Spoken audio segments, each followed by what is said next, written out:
सर्वशक्तिमान परमेश्वर कहते हैं। परमेश्वर के कार्य का प्रत्येक कदम, चाहे ये कठोर शब्द हो, न्याय हो या ताड़ना हो, मनुष्य को सिद्ध बनाता है। और ये बिल्कुल सही है। सदियों से कभी परमेश्वर ने ऐसा कार्य नहीं किया है। आज वो तुम्हारे भीतर कार्य करता है ताकि तुम उसकी बुद्धि को सराहो। यद्यपि तुमने अपने भीतर कुछ पीड़ा को सहा है, फिर भी तुम्हारे हृदय अटल महसूस करते हैं और शांतिमय भी।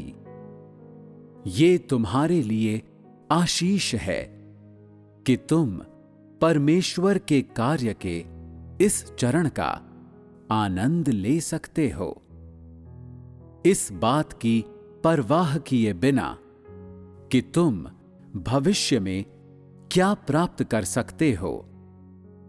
आज अपने भीतर परमेश्वर के जिस कार्य को तुम देखते हो वो प्रेम है। यदि मनुष्य परमेश्वर के न्याय और उसकी ताड़ना का अनुभव नहीं करता, तो उसके कार्य और उसका जोश सदैव बाहरी बातों पर होगा और उसका स्वभाव सदैव अपरिवर्तित रहेगा। क्या इसे परमेश्वर के द्वारा प्राप्त किया जाने वाला माना जाता है? यद्यपि आज मनुष्य के भीतर काफी अहंकार और घमंड है, फिर भी मनुष्य का स्वभाव पहले से बहुत स्थिर है। तुम्हारे प्रति परमेश्वर का व्यवहार तुम्हें बचाने के लिए है। और यद्यपि तुम इस समय कुछ पीड़ा को महसूस करते हो, फिर भी एक ऐसा दिन आएगा जब तुम्हारे स्वभाव में बदलाव आएगा। उस समय तुम पीछे की ओर मुड़ोगे और देखोगे कि परमेश्वर का कार्य कितना बुद्धिमान है।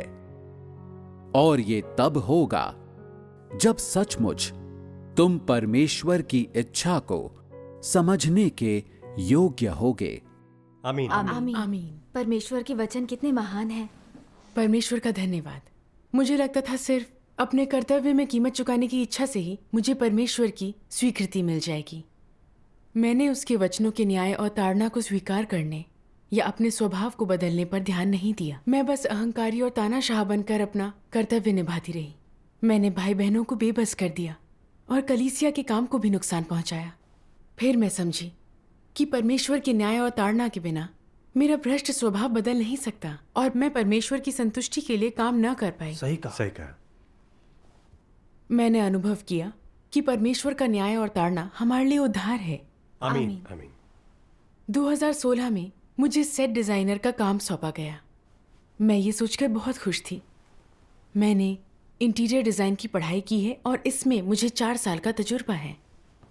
इस काम को अच्छे से करने के लिए मुझे अपने पेशेवर गुणों का इस्तेमाल करना होगा। परमेश्वर का धन्यवाद। फिर मैंने भाई बहनों के साथ मिलकर कई गुण सीखे और सिद्धांतों पर सहभागिता की। कुछ समय बाद मुझे अपने काम में सफलता मिलने लगी। जब मैं किसी को ऐसा कहते सुनती, तुम लोगों ने ये सेट काफी अच्छा बनाया है, असली लग रहा है, तब मैं इसे परमेश्वर का मार्गदर्शन बताती, लेकिन मन ही मन कहती, हाँ बेशक, आखिर इसे डिजाइन किसने किया है, मैं इस काम में माहिर हूँ। मेरा अभिमान बहुत बढ़ गया और मैं काफी ऊंची आवाज में बात करने लगी।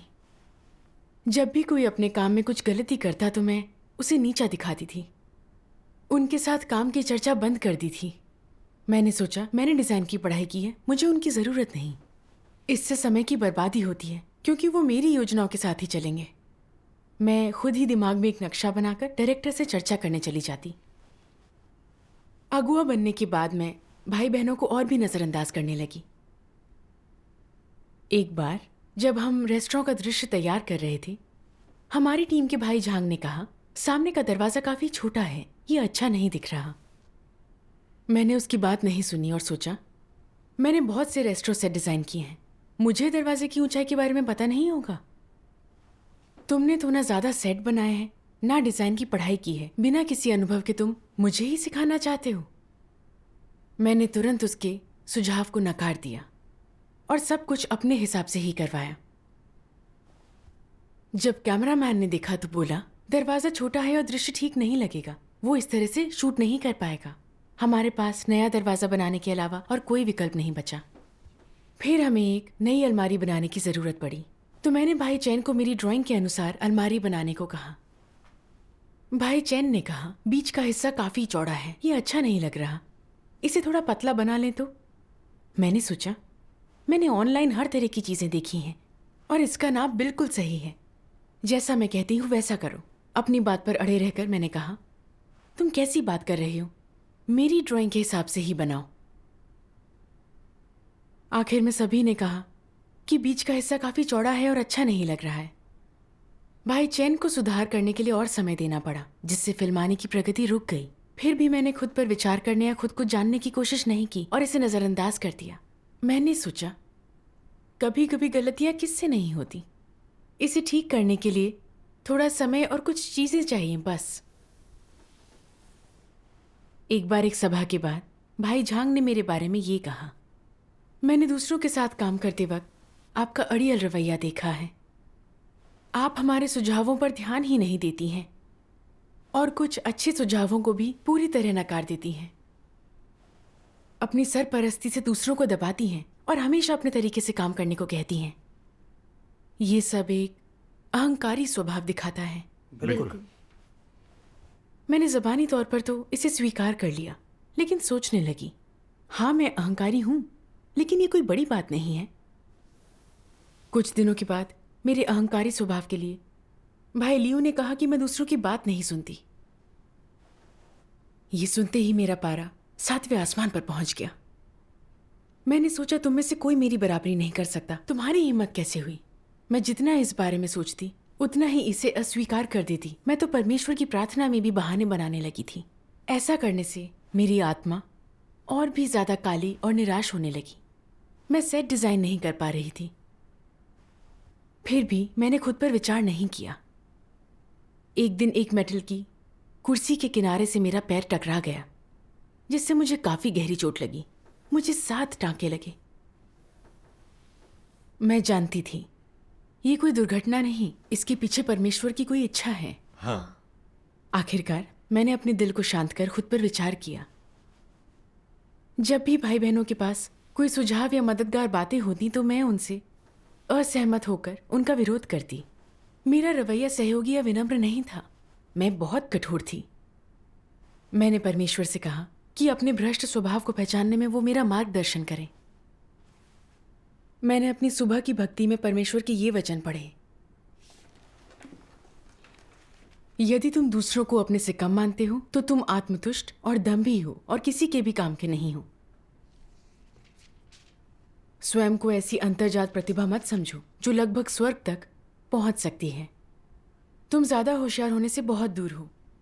और कहा जा सकता है कि पृथ्वी पर जितने भी विवेकशील लोग हैं उनसे तुम्हारा कहीं ज्यादा मूर्ख होना बड़ा प्यारा है, क्योंकि तुम खुद को बहुत ऊंचा समझते हो और तुम में कभी भी हीनता की भावना नहीं रही। मानो तुम मेरे कार्यों की छोटी से छोटी बात पूरी तरह समझ सकते हो। वास्तव में तुम ऐसे व्यक्ति हो जिसके पास विवेक की मूलभूत रूप से कमी है, क्योंकि तुम्हें इस बात का कुछ पता नहीं है कि मेरा इरादा क्या करने का है, और उससे भी कम तुम्हें इस बात की जानकारी है कि मैं अभी क्या कर रहा हूँ। इसीलिए मैं कहता हूँ, तुम बूढ़े किसान से बेहतर नहीं हो जो मानव जीवन से अनभिज्ञ है, फिर भी फसल उगाने के लिए स्वर्गिक आशीषों पर भरोसा करता है। तुम अपने जीवन के बारे में सोचते भी नहीं हो, तुम्हें यश के बारे में कुछ नहीं पता, और तुम में आत्मज्ञान तो बिल्कुल नहीं है। तुम इतने सर्वोत्कृष्ट हो। आमीन। इसे पढ़कर मैं बहुत ज्यादा दुखी हो गई। ऐसा लगा जैसे हर वचन मुझे उजागर कर रहा हो। मैं जब से सेट डिजाइनर बनी थी तब से ही खुद को एक ऐसी प्रतिभा समझने लगी थी जिसका कोई सानी नहीं, क्योंकि मुझे इस कारोबार की समझ और अनुभव था। मैं भाई बहनों के सामने घमंडी बन गई थी, खुद को माहिर समझती थी जिसकी कोई बराबरी नहीं कर सकता। आखिरी फैसला मेरा ही होता था और मैं सबके साथ मिलकर काम पर चर्चा नहीं करना चाहती थी। मैं इसे समय की बर्बादी समझती क्योंकि उन्हें डिजाइन की कोई समझ नहीं थी। बेमन से चर्चा करने पर मुझे लगता था जैसे सारी जानकारी मेरे पास है, इसलिए सिर्फ मैं ही समझ सकती हूँ। मैं उनके सुझावों पर ध्यान देने के बजाय उन्हें नज़रअंदाज कर देती। मेरे मन में दूसरों के लिए कोई इज्जत नहीं थी। जब कभी भाई बहन मेरे अहंकार के बारे में बताकर मुझे खुद पर विचार करने के लिए कहते तो मैं उसे अस्वीकार करके उनका विरोध करती। मुझे एहसास हुआ कि मैं बेहद अहंकारी हो गई हूं और अपने अहंकार के वश में आकर मैं सभी लोगों को नीचा दिखाती और भाई बहनों को दुखी और बेबस कर देती थी। मैं अपने काम को लेकर अहंकारी और तानाशाह बन गई थी। दूसरों को अपनी बात मानने पर मजबूर करती और उनसे दोबारा काम करवाती, जिससे कलीसिया के काम में बाधा पहुंचती। मैं वाकई बुरे काम कर रही थी। इस बात का एहसास होने पर मैं थोड़ा डर गई। मैंने परमेश्वर से कहा, मैं अब अपना काम अहंकारी बनकर नहीं करना चाहती। परमेश्वर का धन्यवाद। इसके बाद से मैं अपने काम में अपने अहम को परे रखकर दूसरों के सुझावों पर ध्यान देने लगी ताकि अपनी कमियां ठीक कर सकूं। परमेश्वर का धन्यवाद। कभी कभी जब मैं कोई डिजाइन बनाती तो भाई बहन मुझे ऐसे सुझाव देते जो मेरी सोच से अलग होते थे। उन्हें अस्वीकार करने के बारे में सोचते ही मुझे याद आता कि मैं दोबारा अहंकारी बन रही हूँ। मैं प्रार्थना करती कि मुझे अपने अहम का त्याग करने और अपने भ्रष्ट स्वभाव से पीछा छुड़ाने के लिए मार्गदर्शन मिले। आमीन। मैं वो मानना चाहती थी जिससे परमेश्वर के घर के कार्य को फायदा हो। दूसरों के सुझाव मानने के बाद हमारे मंच के उपकरण बेहतर काम करने लगे थे। वो पहले से ज्यादा कार्यशील और व्यवहारिक थे और आसानी से तैयार भी हो जाते थे। परमेश्वर का धन्यवाद। मुझे परमेश्वर के वचनों का अभ्यास करने का अच्छा फल मिला। हाँ बिल्कुल। परमेश्वर सत्य का अभ्यास करने वालों को आशीष ये देता है। बिल्कुल सच है। लेकिन अपनी अहंकारी प्रकृति को नहीं समझने के कारण मुझ में आत्मचेतना की कमी थी। कुछ महीनों बाद मैंने देखा कि सभी को हमारा सेट अच्छा लग रहा था और मुझे सफलता भी मिली। इससे पहले कि मुझे पता चलता, मेरा अहंकारी स्वभाव दोबारा सामने आने लगा। एक बार जब हम सब मिलकर एक अमीर आदमी के घर का सेट तैयार कर रहे थे, मैंने सोचा ऐसे इंसान के पास महंगी चीजें होंगी ताकि उसका रुतबा दिखाई दे। मैंने भाई बहनों से सेट को बिल्कुल अपने अनुसार बनवाया। भाई झांग ने कहा कि ये ज्यादा आधुनिक लगने के कारण मुख्य किरदार के जमाने से मेल नहीं खा रहा। मुझे ये सुनकर अच्छा नहीं लगा। मैंने सोचा तुम्हें क्या पता, इससे कहते हैं समय के साथ चलना। हमें सेट को जमाने के दायरे में नहीं बल्कि उसके रुतबे के अनुसार डिजाइन करना चाहिए। जैसा कि मुझे लगता है शायद तुम इन मकानों की बनावट या शैली के बारे में कुछ नहीं जानते। तुम्हारे विचार बहुत पुराने हैं। मैंने उनसे कहा, मुझे उस जमाने का अंदाजा है, मुझ पर भरोसा रखो। थोड़ी देर बाद भाई चैन ने भी कहा कि खिड़कियां बहुत ज्यादा आधुनिक लग रही हैं। मैं परेशान होकर सोचने लगी कि ये लोग इतने पुराने ख्यालों वाले और अड़ियल क्यों हैं। मैंने अपने गुस्से पर काबू रखते हुए उन्हें मेरा सुझाव मानने को कहा। इस पर भाई चैन चुप हो गए। सेट तैयार होने पर डायरेक्टर की बात सुनकर हैरानी हुई। उन्होंने कहा, इसमें वास्तविकता नहीं है, ये भड़कीला है और मुख्य किरदार की उम्र से मेल नहीं खा रहा। हमें उसे दोबारा बनाना पड़ा। मैंने इस बार भी इसे नजरअंदाज कर दिया। मुझे लगा उन्हें तारीफ करनी नहीं आती। क्योंकि वो सेट किसी को पसंद नहीं आया, मुझे बेमन से उसे दोबारा बनवाना पड़ा। बाद में हमें एक सेट के लिए 80 के दशक की शैली के बड़े और आलीशान बिस्तर की जरूरत पड़ी। मुझे लगा हमें इसके लिए बहुत पैसे देने पड़ेंगे, लेकिन भाई झांग ने कहा कि अगर वो इसे खुद बनाएंगे तो काफी पैसे बच जाएंगे। उनके दिमाग में पूरी योजना है। बहुत बढ़िया। मुझे उनका सुझाव पसंद नहीं आया। खुद बनाने पर बेशक पैसे कम लगेंगे, लेकिन ये उतना टिकाऊ नहीं होगा। क्या ये मेहनत की बर्बादी नहीं है? मैंने डायरेक्टर से भी कहा कि भाई झांग का सुझाव बेकार है। डायरेक्टर ने मेरे बजट को बहुत ज्यादा बताया, इसलिए उन्होंने वो सीन ही निकाल दिया। भाई झांग ने बाद में एक और सुझाव दिया, जिस पर मैंने उन्हें नासमझ और जिद्दी समझकर लंबा भाषण सुना दिया। मुझे उस भाई को दबाते देख एक और बहन ने मुझे अहंकारी बताया। मैंने उसकी बात नहीं मानी। यहाँ तक कि डायरेक्टर के साथ चर्चा करते वक्त भी मैं अहंकारी और जिद्दी बनी रही। इसलिए कभी कभी सेट हमारी ज़रूरत से बिल्कुल अलग बनते और हमें उसे दोबारा बनाना पड़ता। इससे फिल्म की शूटिंग रुक गई। जल्द ही मुझे इस काम से हटा दिया गया। अगुआ ने मुझसे कहा, भाई बहनों का कहना है कि तुम अहंकारी हो, तुम चीजें अपने हिसाब से करती हो, आखिरी फैसला भी तुम्हारा होता है, तुम लोगों पर रौब झाड़ती हो, तुम खुद को अगुआ समझती हो और दूसरों को पिछलग्गू, सब तुम्हारे सामने बेबस हैं। ये सब सुनकर मैं हैरान रह गई। मैंने कभी खुद को दूसरों के सामने इतना ज्यादा अहंकारी और बेतुका नहीं समझा था। मैं इतनी परेशान हो गई कि मैंने अगुआ की किसी और बात पर ध्यान ही नहीं दिया। कुछ दिनों तक मैं बहुत दुखी रही। मैं न खा पाई और ना ही ढंग से सो पाई। तब मुझे परमेश्वर के वचनों की ये पंक्ति याद आई, तुम लोगों को नए सिरे से ये जांच करनी चाहिए कि तुमने आजीवन परमेश्वर पर कैसे विश्वास किया है। मैंने इस पर विचार किया। मुझे परमेश्वर में विश्वास करते हुए 5 साल हो गए, लेकिन मैंने कभी खुद को पहचानने की कोशिश नहीं की। मैंने बिना सोचे समझे इतना अहंकार प्रकट किया। मुझे सचमुच खुद पर विचार करना होगा। मैंने परमेश्वर से प्रार्थना की, हे परमेश्वर, मेरा मार्गदर्शन कर मुझे प्रबुद्ध करो ताकि मैं अपने भ्रष्ट स्वभाव को समझकर अपने अहम का त्याग कर सकूं। मैं पश्चाताप करना चाहती हूँ। आमीन। परमेश्वर का धन्यवाद। एक दिन मैं एक फिल्म की शूटिंग वाली जगह पर गई, जहां पर पुराने जमाने का कैंग बना था, बिल्कुल वैसा ही जैसा भाई झांग ने सुझाया था। इसमें मेरे शुरुआती बजट से करीब आधे पैसे लगे थे। भाई झांग और अन्य लोगों ने मिलकर गत्ते से मंच के बहुत से ज़रूरी उपकरण भी बनाए थे। वो अच्छे दिख रहे थे और उन्हें बनाने में समय, मेहनत और चीज़ें भी कम लगी थीं। ये सब देखकर मुझे खुद पर बहुत शर्म आई। मुझे पता चला कि मैं कितनी अहंकारी हूँ और मैंने फिल्म के काम में कितनी देरी कर दी। मैं खुद से पूछने लगी, मैं इतनी अहंकारी क्यों बनी? सबसे अपनी बात क्यों मनवाई? इन सब की असली जड़ क्या है?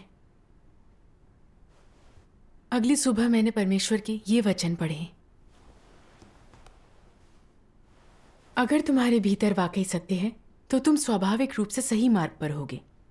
सत्य के बिना बुरे काम करना आसान है और तुम यह अपनी मर्जी के बिना करोगे। यदि तुम्हारे भीतर अहंकार और दंभ मौजूद हुआ तो तुम परमेश्वर की अवहेलना करने से खुद को रोक नहीं सकोगे। तुम ऐसा जानबूझकर नहीं, बल्कि अपनी अहंकारी और दंभी प्रकृति के कारण करोगे। तुम्हारे अहंकार और दंभ के कारण तुम परमेश्वर को तुच्छ समझोगे और उसे ऐसे देखोगे जैसे कि उसका कोई महत्व ही ना हो। वे तुमसे स्वयं की प्रशंसा करवाने की वजह होंगे, निरंतर तुमको दिखावे में रखवाएंगे और अंततः परमेश्वर के स्थान पर बैठाएंगे और स्वयं के लिए गवाही दिलवाएंगे। अंत में तुम आराधना किए जाने हेतु सत्य में अपने स्वयं के विचार, अपनी सोच और अपनी स्वयं की धारणाएं बदल लोगे। देखो कि लोग अपनी उद्दंड और दंभी प्रकृति के कारण कितनी बुराई करते हैं। इसे पढ़कर मुझे बहुत बुरा लगने लगा। मैं अपने अहंकारी स्वभाव के बारे में तो जानती थी, लेकिन मुझे अहंकार के नतीजों के बारे में कुछ नहीं पता था। आखिरकार परमेश्वर के वचनों से मुझे ये एहसास हुआ कि मेरे कर्म मुझे बुरा काम और परमेश्वर का विरोध करने पर मजबूर करते हैं। बेशक करता है। अपनी अहंकारी प्रकृति के कारण मैं खुद को इतना महान समझने लगी थी कि दूसरों के बारे में सोचना बंद कर दिया था। मुझे लगता था मेरी समझ बिल्कुल सही है और कोई मेरी बराबरी नहीं कर सकता।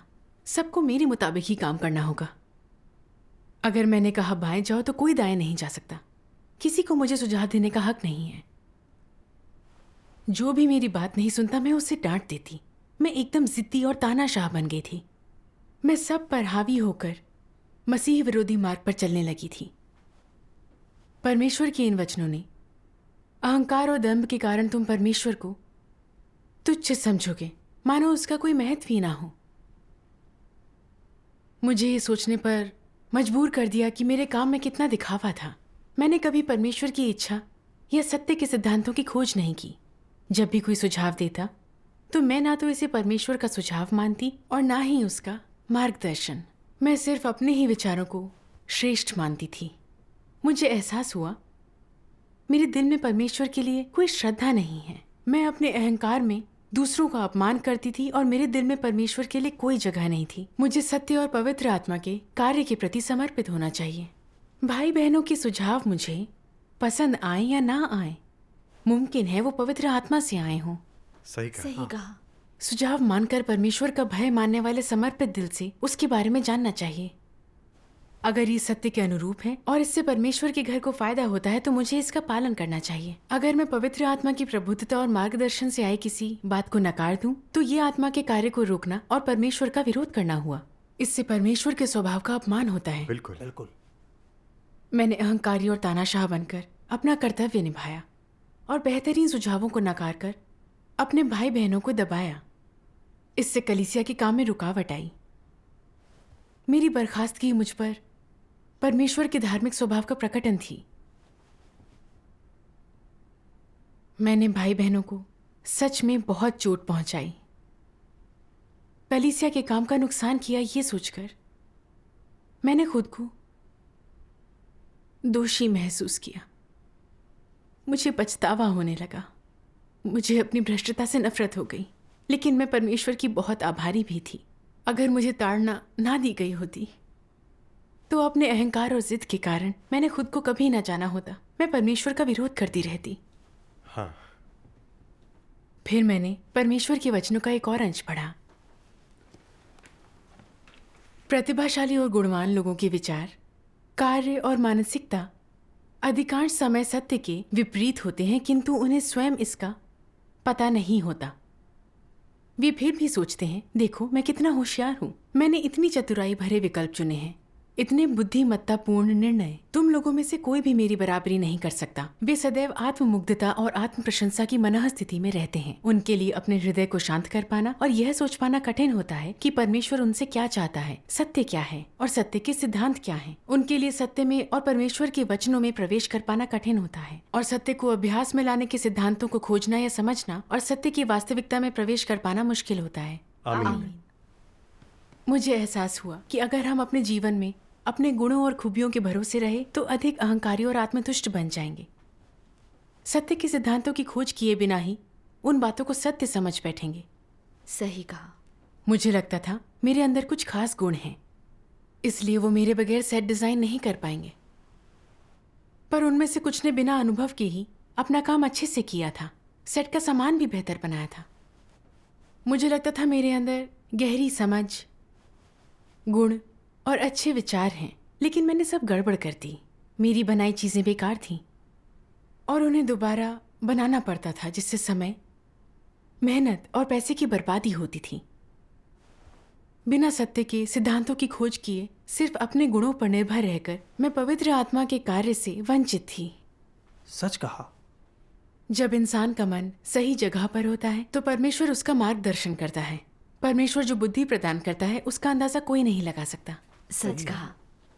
मुझे एहसास हुआ कि मेरे उस गुण और कौशल का कोई महत्व नहीं जिन पर मुझे इतना गर्व था।